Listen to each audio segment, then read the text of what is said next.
आप समझ सकते हैं कि कितना बड़ा समस्या है कि लोगों के पास जमीन है और जमीन का कागज नहीं है। अब ये जमीन जो है देख रहे हैं, ये जमीन तो है सारा, इसका लोग उपयोग कर रहे हैं, लेकिन इसका जो कागज होना चाहिए, कागजात होना चाहिए, वो नहीं है, मौजूद नहीं है। तो क्या कर सकते हैं इसके लिए? अब ये जमीन क्या हो सकता है? तो पहला, किसी का निजी जमीन हो सकता है, यानी किसी का निजी अगर होगा तो रैयती होगा, यानी पूर्वज से हो सकता है संपत्ति प्राप्त हुआ होगा। दूसरा कि ये जमीन सरकारी भी हो सकता है कि आप कब्जा करके रखे हुए सरकारी जमीन को, तो कागज कहां से रहेगा आपके पास। तीसरा कि अवैध दखल भी हो सकता है कि आप किसी का अवैध जो है ना कब्जा करके बैठे हुए हैं। बहुत तरह के कारण हो सकते हैं। आपके पास जमीन है और जमीन का कागजात नहीं है, तो आपको क्या करना होगा, कैसे करना होगा, कहाँ जाना होगा, किसके पास जाना होगा? जमीन का जो है कागजात बन सकता है या नहीं बन सकता है? ये जो जमीन है इसका कागजात, कौन वैसा जगह है, कौन कौन सा वैसा जगह जहां पर आप जाएंगे तो आपको अपने जमीन का कागजात मिल सकता है।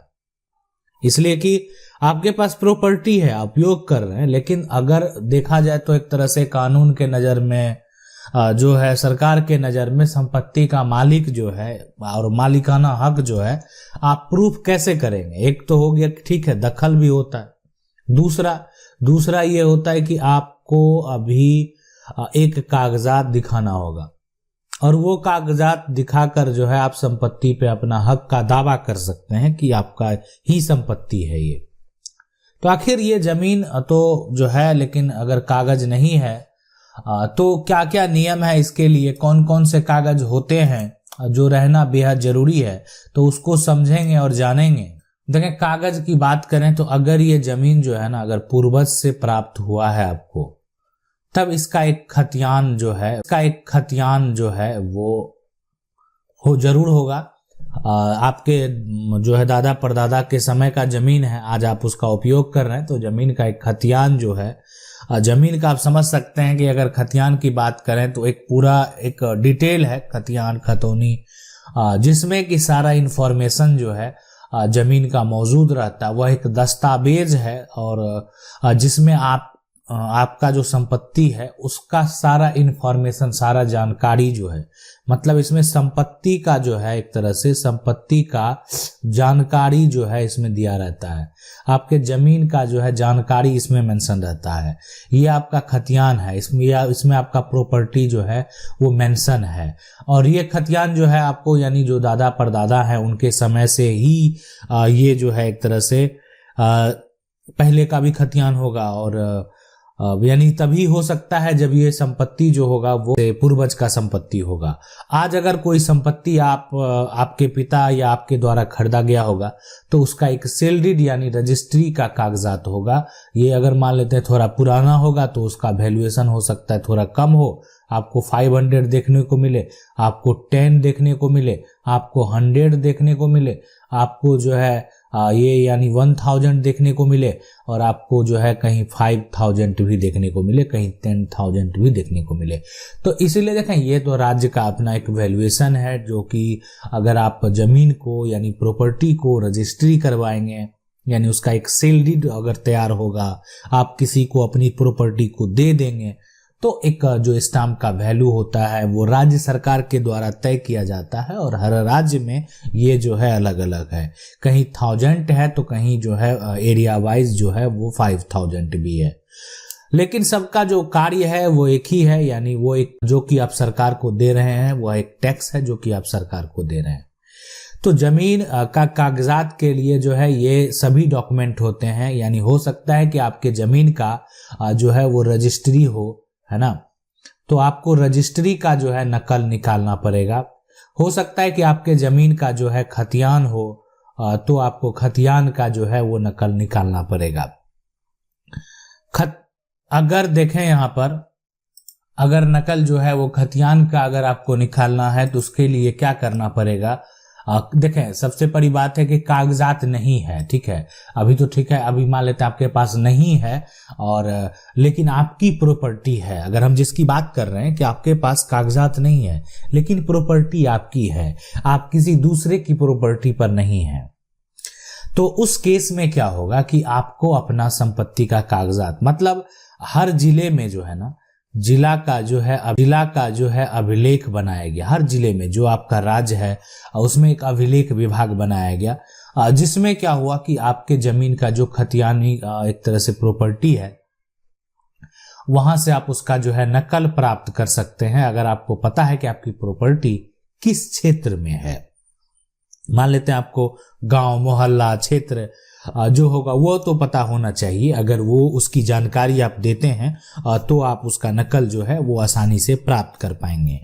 अब दूसरा जो यहाँ पर अगर बात करें वो है कि निबंधन कार्यालय से जाकर जो है ना, आप एक तरह से रजिस्ट्री का नकल जो है वो निकाल सकते हैं, है ना।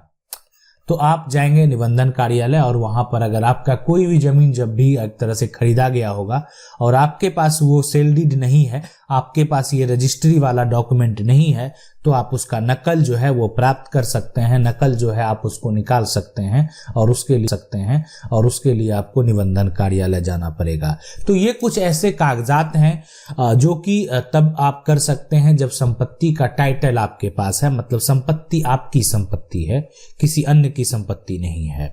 आपको पता है कि ये मेरी संपत्ति है। लेकिन कुछ ऐसे सवाल हैं जो कि ऐसा कंडीशन हो सकता है कि संपत्ति जो है आपके कब्जे में है लेकिन वो संपत्ति आपकी नहीं है, वो संपत्ति जो है किसी और की है। तो देखें, किसी और की अगर संपत्ति है तो अगर मान लेते हैं कागजात उस व्यक्ति के पास है, तो उस केस में अगर मान लेते हैं बहुत लोग क्या करते हैं कि दाखिल खारिज जो है एक तरह से लिए अप्लाई करते हैं, दाखिल खारिज के लिए अप्लाई करते हैं और दाखिल खारिज के लिए अप्लाई करते हैं और इस आधार पे करते हैं कि उनका जो है वो कब्जा है और लंबे समय से कब्जा है, उसको उनको हक प्राप्त हो।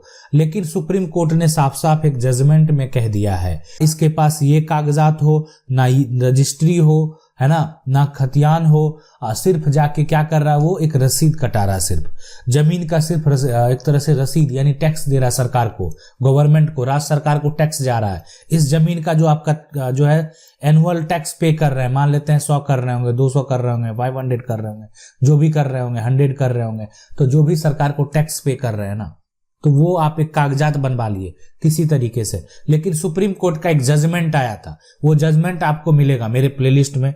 जजमेंट का जो है स्टोरी है, बहुत सारा जजमेंट के बारे में बताए हुए हैं और आने वाले आगे जो समय है उसमें जो भी लेटेस्ट जजमेंट होगा, जो भी मोस्ट इंपोर्टेंट जजमेंट होगा, उसको भी बताएंगे।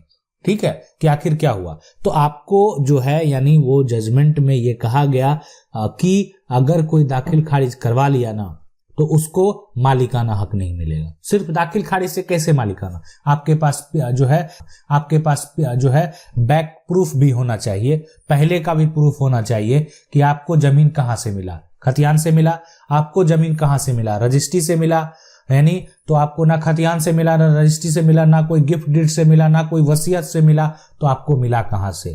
तो अगर आपके पास यानी ये दो के अलावा भी और कुछ हो सकते हैं कि आपके पास वसीयत है, ठीक है, आपके पास किसी का गिफ्ट है, तो जो भी है, अगर वो सारे कागजात आपके पास नहीं है तो फिर आप जो है उसका सिर्फ दाखिल खारिज करवा के अपना जो है सरकार को टैक्स पे कर रहे हैं, तो आप मालिक नहीं है संपत्ति के, आप मालिकाना हक का दावा पेश नहीं कर पाएंगे। क्यों नहीं कर पाएंगे? इसलिए कि सिर्फ सुप्रीम कोर्ट का जो है फैसला में साफ साफ कहा गया था कि दाखिल खारिज जो है सिर्फ कराकर कोई भी संपत्ति का मालिक नहीं बन सकता है। ठीक है, तो अब ये तो सवाल हो गया कि ये किसी का अगर जमीन आप कब्जा करके बैठे हुए हैं तो लेकिन यहां पर देखें कि कंडीशन कुछ अलग हो सकते हैं।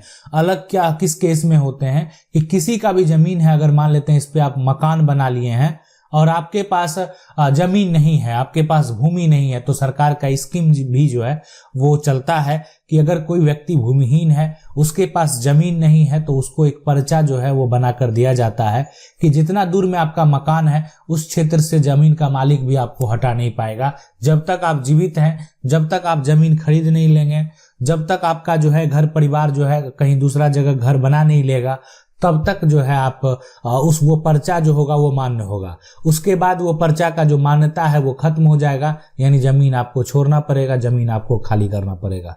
तो ये है नियम, ये है कानून। तो इसीलिए अगर आपके पास जमीन है, कब्जे में है, जमीन का कागज नहीं है, तो आप कागज जो है बनवा सकते हैं।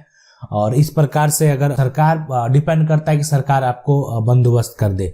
बंदोबस्त करने के बाद क्या होता है कि ठीक है, सरकार का ही जमीन रहेगा, आपका नहीं हो जाएगा, लेकिन सरकार को अगर जरूरत नहीं है तो कोई दूसरा आदमी आके विवाद नहीं करेगा कि आप सरकारी जमीन है इसको हम भी लेंगे, या कोई कब्जा करना चाहेगा। इसलिए कि आपको बंदोबस्त है, और बंदोबस्त है तो इसका मतलब है कि आप उसका उपयोग करेंगे और आपको यह अधिकार दे दिया गया। आशा करते हैं वीडियो अच्छा लगा होगा। वीडियो को लाइक जरूर कर दें। चैनल को पहली बार देख रहे हैं, सब्सक्राइब करके जो बेल आइकन है उसको जरूर दबा लें। मिलते हैं अगले वीडियो में, तब तक के लिए जय हिंद।